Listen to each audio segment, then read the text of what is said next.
Welcome to online Guruji classes. आज हम geometry का पार्ट 19 डिस्कस करेंगे।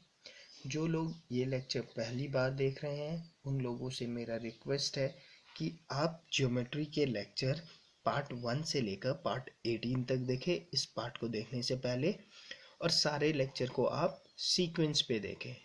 ठीक है, सीक्वेंस वाले लेक्चर आपको मेरे YouTube चैनल ऑनलाइन गुरुजी के प्लेलिस्ट पे मिल जाएगा। क्लियर? जो लोग अभी तक मेरे फेसबुक ग्रुप ऑनलाइन गुरुजी पे ज्वाइन नहीं हुए हैं और वीडियो देख रहे हैं उन लोगों से मेरा रिक्वेस्ट है कि आप मेरे फेसबुक ग्रुप ऑनलाइन गुरुजी को भी ज्वाइन कर लीजिए। क्लियर? बाकी आप मेरे YouTube चैनल जिनका फेसबुक आईडी नहीं है वो मेरे YouTube चैनल को सब्सक्राइब कर सकते हैं। इससे क्या फ़ायदा होगा? इससे आपको चैनल्स के रेगुलर अपडेट्स मिलते रहेंगे। क्लियर? ओके, पार्ट 18 पे हमने सर्कल स्टार्ट किया था। हमने सर्कल की कुछ थ्योरी डिस्कस की थी। ठीक है, पार्ट 19 पे भी हम लोग सर्कल की थ्योरी ही डिस्कस करेंगे। ठीक है, और मेरा ऐसा मानना है कि संडे तक आप लोगों का ज्योमेट्री फिनिश हो जाएगा। क्लियर? ज्योमेट्री फिनिश होने के बाद हम लोग देखते हैं नेक्स्ट चैप्टर हम कौन सा स्टार्ट करेंगे। क्लियर? बट अब आप लोग अपनी तरफ से मतलब प्रैक्टिस स्टार्ट कर दीजिए ज्योमेट्री पे भी। क्यों? क्योंकि ज्योमेट्री में जो मैक्सिमम चंक था ट्रायंगल का होता है। ठीक है, सर्कल तो छोटा ही सा है, बट ये है कि जो ज्योमेट्री के क्वेश्चंस होते हैं उस पर सर्कल के क्वेश्चंस ज़्यादा होते हैं और ट्रायंगल के क्वेश्चंस कम होते हैं, बट कंसेप्ट्स ट्रायंगल के भी लगते हैं, तो इसलिए आपको सब कुछ पता होना चाहिए। क्लियर? चलो ओके, डिस्कस करते हैं। आज हम सर्कल का क्या कहते हैं उसे, थ्योरम डिस्कस करेंगे। ठीक है, इम्पॉर्टेंट थ्योरम जो है वो डिस्कस कर लेते हैं। ठीक है, इसके नेक्स्ट लेक्चर में इससे रिलेटेड कुछ क्वेश्चंस कर लेंगे। ठीक है, ओके। पहला थ्योरम लिखो। पहला theorem is perpendicular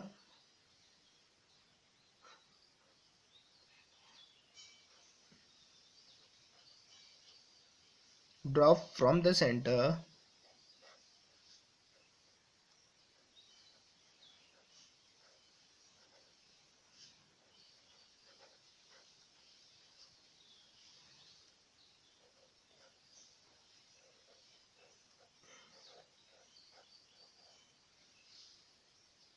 to a chord of a circle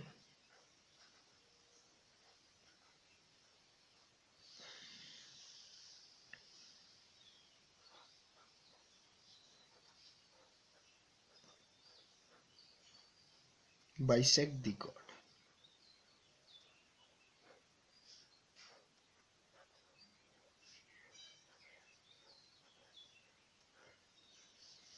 ठीक है, मतलब क्या हुआ देखो, अभी इसे समझते हैं कि मतलब क्या हुआ इसका। देखो, मेरे पास एक सर्कल है।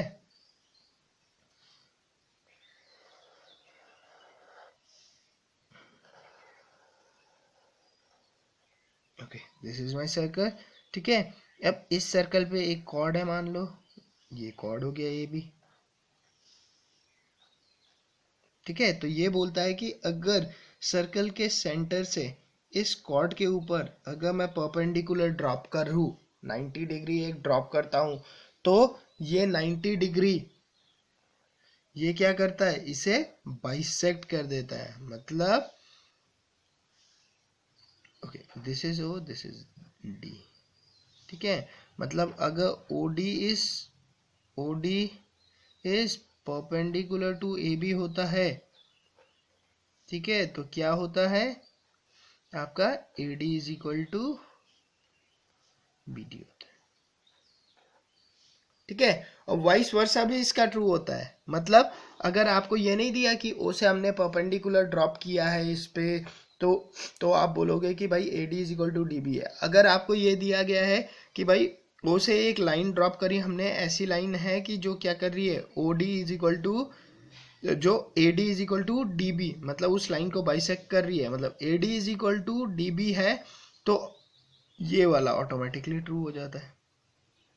वाइस वर्सा, मतलब एक ट्रू है तो दूसरा ट्रू है, मतलब perpendicular drop from the centre to the chord bisect the chord. ठीक है, a line which divide the chord into two equal part is perpendicular to the chord. अगर कोई लाइन कॉर्ड को दो इक्वल हिस्सों में बांट रही है तो वो क्या है, वो परपेंडिकुलर भी होती है। दूसरी बात, वो सर्कल के सेंटर से भी गुजर रही होती है। ठीक है, ये सर्कल के सेंटर से भी गुजर रही होती है। तो थ्योरम्स दोनों एंड से है। क्लियर, एक साइड से भी है, दूसरे साइड से।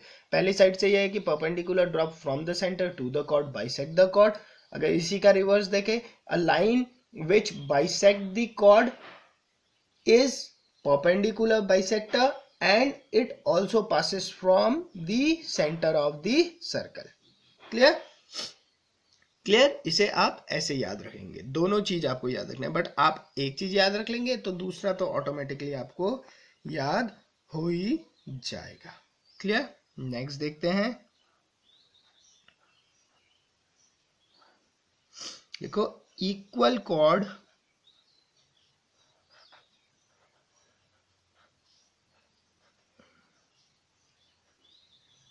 subtend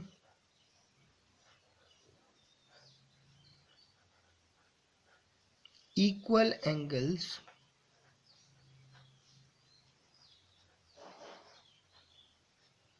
at the center।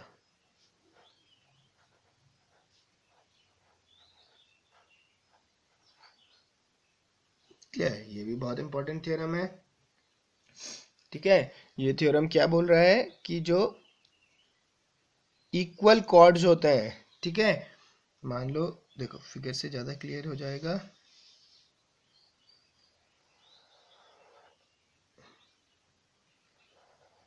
मैंने बोला ये मेरा सर्कल है, इसका सेंटर है O।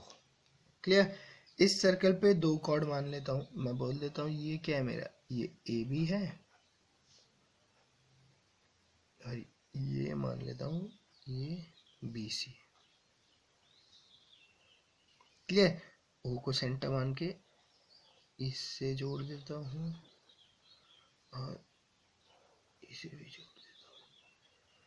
क्लियर, अच्छा, अगर A B is equal to B C है, इक्वल कॉर्ड है, equal chord subtend equal angle at the centre, तो क्या हो जाएगा उस केस में, अगर A B is equal to B C है तो आप बोल सकते हो कि भाई ये एंगल इज इक्वल टू ये एंगल है। क्लियर, मतलब आप बोल सकते हो इस केस में कि भाई angle A O B is equal to angle B O C है। Clear, equal chord subtend equal angle at the centre of the circle. Clear, okay. Third आप एक और लिख लो कॉर्ड से रिलेटेड।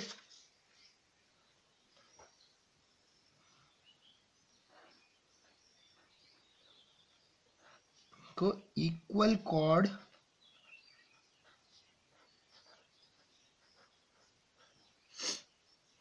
are equidistant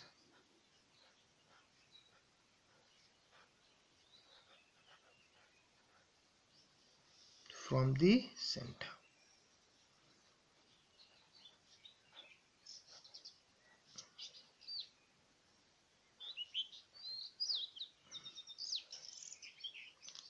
क्लियर, इसका मतलब क्या होता है ये समझ लेते हैं। देखो, इसका मतलब है कि ओके, मेरे पास एक सर्कल है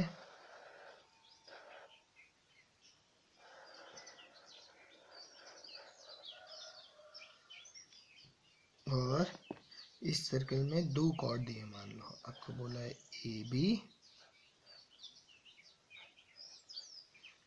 और ये दिया है बी सी,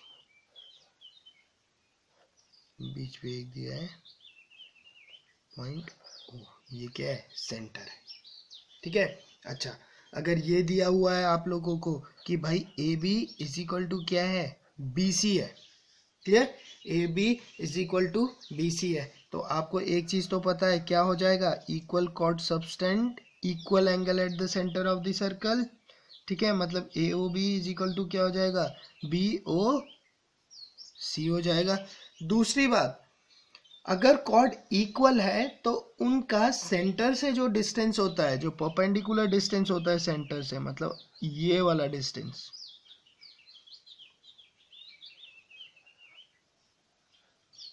ये जो डिस्टेंस होता है, जो ओ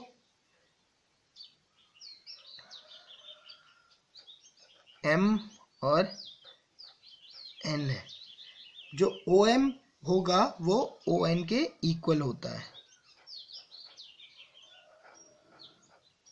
ये जो डिस्टेंस है, अगर ये h मानता हूं तो ये भी क्या होता है?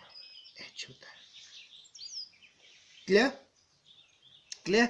तो देखो, इसी फिगर में सारी प्रॉपर्टी हम लोग डिस्कस कर सकते हैं।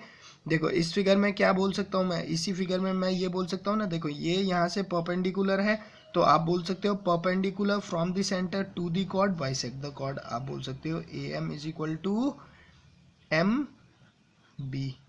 अच्छा, फर्स्ट पॉइंट, ए पॉइंट से। दूसरा क्या बोल सकते हो आप यहाँ पर? क्यों? क्योंकि A B is equal to B C है ना? A B is equal to B C है, तो आप बोल सकते हो कि भाई equal chord subtend equal angle at the centre. आप बोल सकते हैं angle A O B is equal to angle B O, इसे डी कर लो, तो angle D O C. Clear? अच्छा, तीसरी बात, तीसरी बात पता है कि आपको, जो क्योंकि इक्वल ये क्या है? कॉर्ड है, तो ये इक्वी डिस्टेंस भी होंगे सेंटर से। ठीक है, तो आपको पता है O M is equal to O N. Clear? Clear? Okay, ठीक है। तो ये तो रही आपकी कॉर्ड की प्रॉपर्टी, सारी प्रॉपर्टी कॉर्ड की। ठीक है, जितनी मैक्सिमम आप लोगों के काम आएगी। क्लियर? चलो, इससे रिलेटेड दो क्वेश्चंस देखते हैं, उसके बाद सर्कल की थ्योरी आगे करेंगे।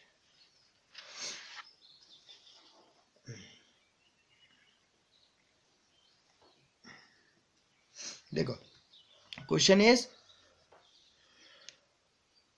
what is the distance between two parallel chord of length 32 centimeter and 24 centimeter in a circle of radius 20 centimeter?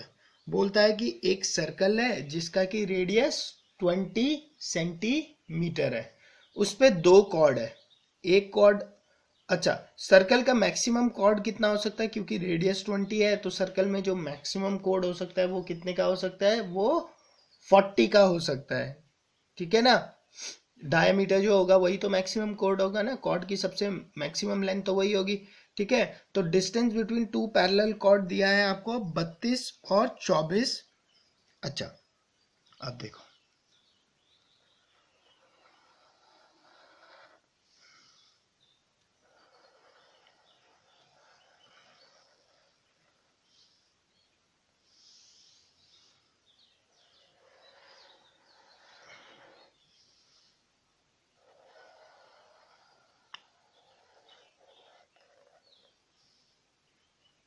Okay, ठीक है, दो दो सर्कल आप बना लो। अच्छा, मैं बताऊंगा क्यों हमने दो बनाए हैं। ठीक है, अब देखो, कॉर्ड की लेंथ क्या है? 32 है और 24 है। ठीक है, तो और दोनों क्या है? आपस में पैरेलल है। क्लियर? तो देखो, ये वाला तो 40 है, मुझे पता है। चलो, मैंने एक को फिक्स कर लिया, मैंने बोल दिया कि ये वाला कॉर्ड है जो ए बी है, ये वाला 24 सेंटीमीटर। क्लियर? ये मुझे पता है ये कितने का है, ये 40 का है, तो मैंने ए बी को फिक्स कर दिया।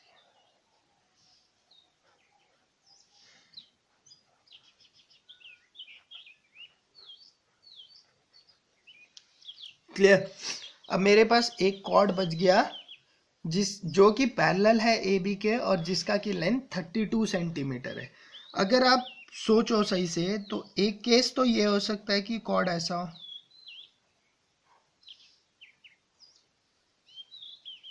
ये कॉर्ड हो, इसे मैं बोल दूं सी डी और इसकी लेंथ कितनी हो 3200, ठीक है, और ये दोनों पैरेलल तो है ही है। बट अगर आप सोचो तो एक केस ऐसा भी तो हो सकता था कि सी डी यहां पर हो,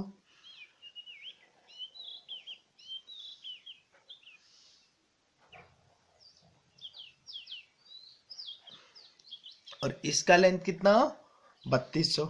ये दोनों केस पॉसिबल है ना। ऐसा भी हो सकता है कि कॉर्ड, क्योंकि कॉर्ड की एक कॉर्ड सर्कल के, दोनों कॉर्ड सर्कल के एक साइड भी हो सकते हैं और सर्कल के अपोजिट साइड्स पे भी हो सकते हैं, इसलिए उसने मुझे ऑप्शन पे देखो 1 और 7, मतलब वो दो आंसर मुझे बता रहा है। Clear,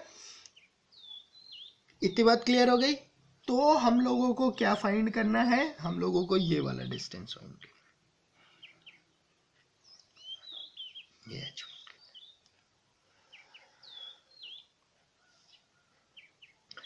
clear. ये तो है ही है कि ये आपस में क्या है, पैरेलल है कॉर्ड। क्लियर, इतनी बात क्लियर हो गई होगी होपफुली, ठीक है। अच्छा, अब देखो, अब आपको पता है कि perpendicular drop from the centre to the chord bisect the chord. तो मैं ये वाला केस लेकर चल रहा हूं, अगर मैं इधर से एक परपेंडिकुलर ड्रॉप करता हूं दोनों तरफ पे,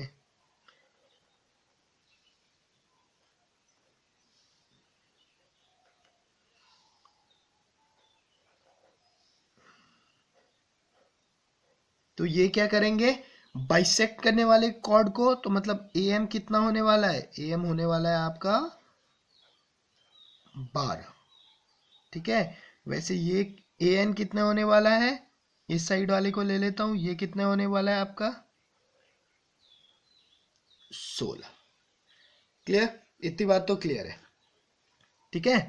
ओके, अब सेंटर से जोड़ दो इसे।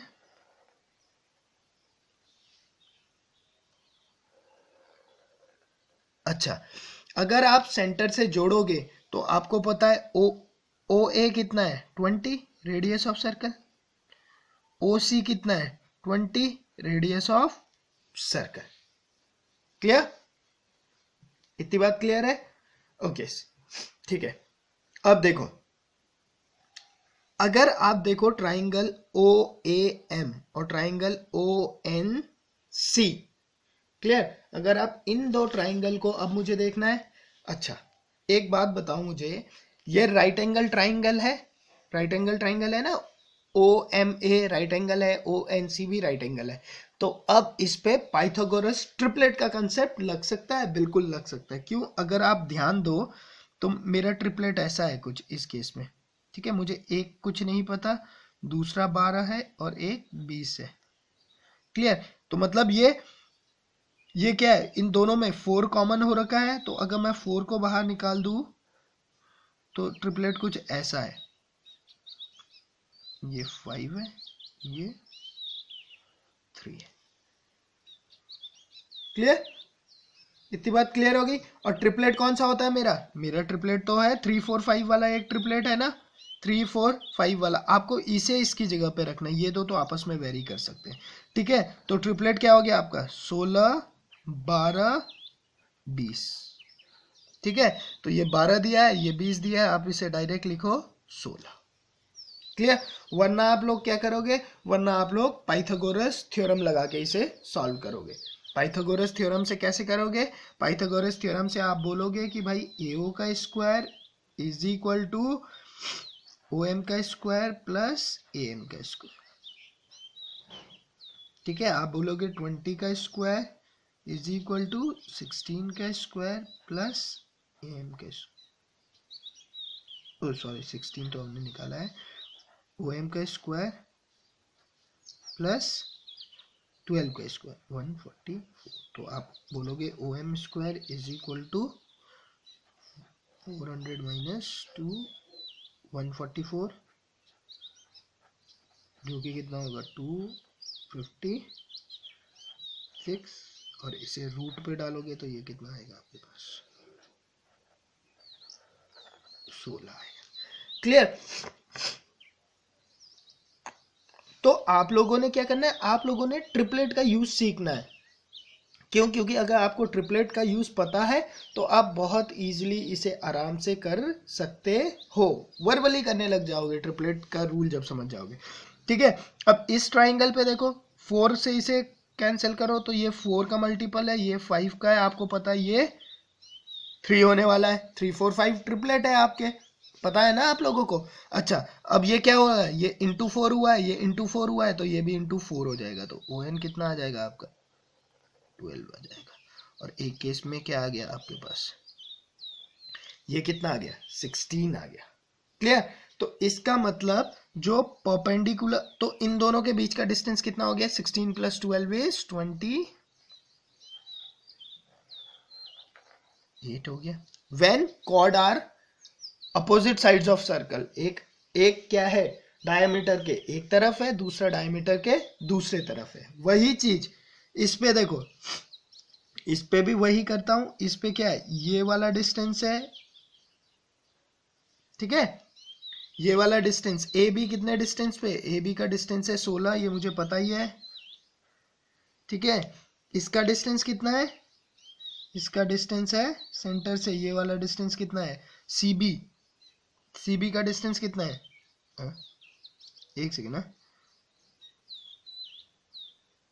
हाँ ए बी का डिस्टेंस, अरे यहाँ डी लिखो,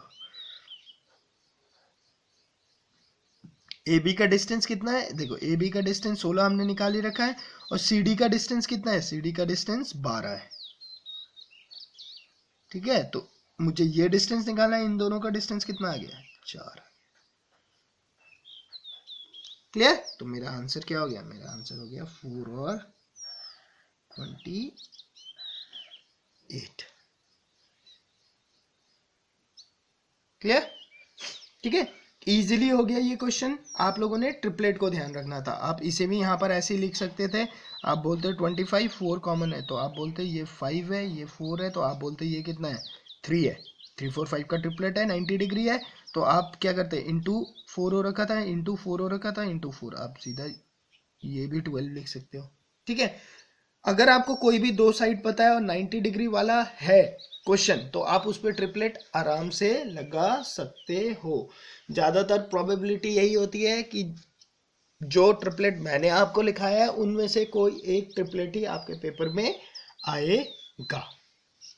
क्लियर है। तो ट्रिपलेट बहुत सारे, बट उन्हीं के कोई एप्लीकेशंस आते हैं। ठीक है, ज्यादातर 3 4 5 के ही मल्टीपल्स वाले ट्रिपलेट आते हैं, इंटू 5 करके या इंटू 4 या इंटू 3 करके। क्लियर। ओके, नेक्स्ट क्वेश्चन देख लेते हैं।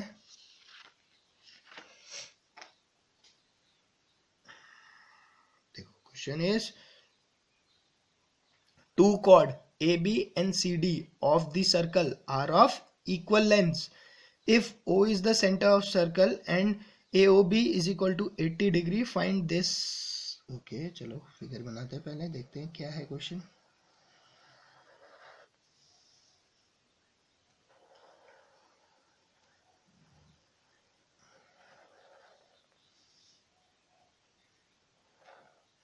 ठीक है, बोलता है दो कॉर्ड है A B and C D of circle.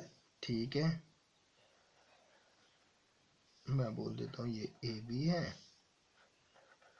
यहाँ कहीं पे सी डी मान लो।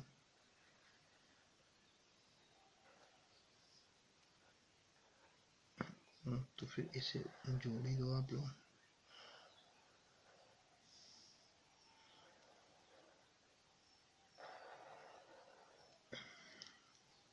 ठीक है, two chord A B and C D of circle are of equal length. वो मुझे बोल रहा है कि जो क्या है A B is equal to क्या है सी डी है।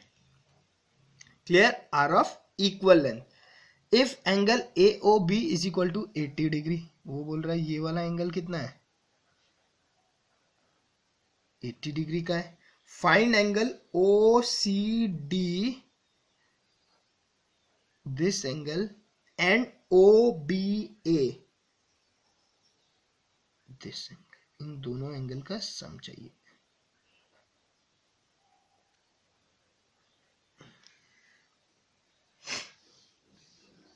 क्लियर? अच्छा, एक बात बताओ मुझे कि उसने ये आपको दिया है कि भाई A B is equal to C D है, वो उसने ये क्यों दिया? क्योंकि वो देखना चाहता था आप लोगों से कि आप लोगों को ये थ्योरम पता है कि नहीं। कौन सा theorem? Equal chord subtend equal angle at the centre of the circle.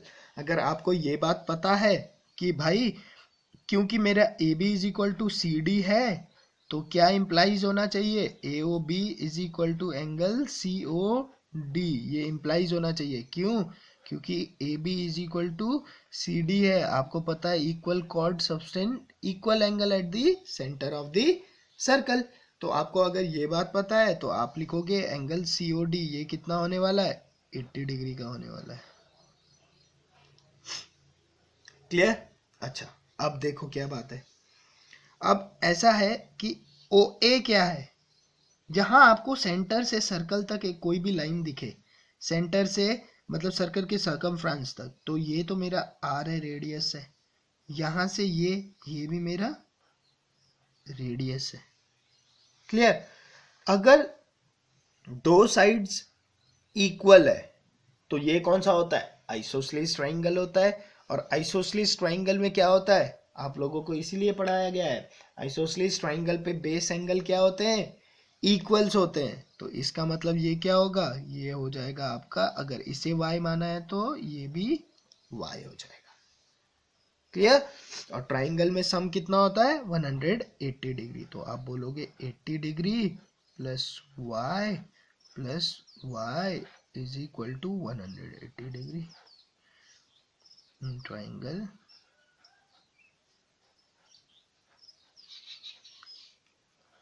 तो ये क्या हो जाएगा? 80 डिग्री प्लस का 2y is equal to 180 degree. और आप यहाँ से बोल सकते हो 2y is equal to 100 degree, which implies y कितना आ जाएगा आपका? 50 डिग्री। ठीक है? सिमिलरली देखो OC क्या है? OC भी R है, रेडियस ऑफ सर्कल है। OD क्या है? R है, रेडियस ऑफ सर्कल। सर्कल में तो यही रेडियस ऑफ सर्कल ही आपको बचाता है। क्लियर? अभी जब हम क्वेश्चंस करेंगे तो देखेंगे ये बात। क्लियर? ठीक है? और आइसोसेलेस ट्रायंगल की बहुत ज्यादा प्रॉपर्टीज यूज होती है क्योंकि रेडियस ऑफ सर्कल होने के कारण। ठीक है? तो सिमिलरली ये x है तो ये भी x हो जाएगा, ये भी तो एक आइसोसेलेस ट्रायंगल बना। तो आप इस पे भी लिख सकते हो क्या? वही कि भाई x plus 80 degree equal to 180 degree. तो आप लिख सकते हो 2x is equal to 100 degree और x is equal to 50 degree. Clear? अब आपको क्या निकालना था? आपको निकालना था x प्लस वाई। तो x प्लस वाई कितना हो जाएगा? x प्लस वाई हो जाएगा 100 डिग्री। क्लियर? ठीक है? ओके, होपफुली आपको लेक्चर समझ में आ गया होगा और आपको लेक्चर अच्छा भी लगा होगा। क्लियर? अगर लेक्चर अच्छा लगा है तो आप क्या कर सकते हो? लेक्चर को लाइक कर सकते हो, बिल्कुल। ठीक है? बाकी चैनल को सब्सक्राइब कीजिए, बाकी ज़्यादा से ज़्यादा अपने फ्रेंड्स लोगों के साथ शेयर कीजिए इस चैनल को। ठीक है? बाकी आप लोग क्वेश्चन ज़्यादा से ज़्यादा प्रैक्टिस करने की कोशिश करो, क्योंकि जितना आप लोग प्रैक्टिस करोगे उतनी स्पीड आप लोगों की अच्छी होती जाएगी। क्लियर? और संडे पे ये चैप्टर फिनिश हो जाएगा। मंडे से हम लोग क्या करेंगे? मंडे से हम नया चैप्टर स्टार्ट करेंगे। क्लियर? Okay, thank you.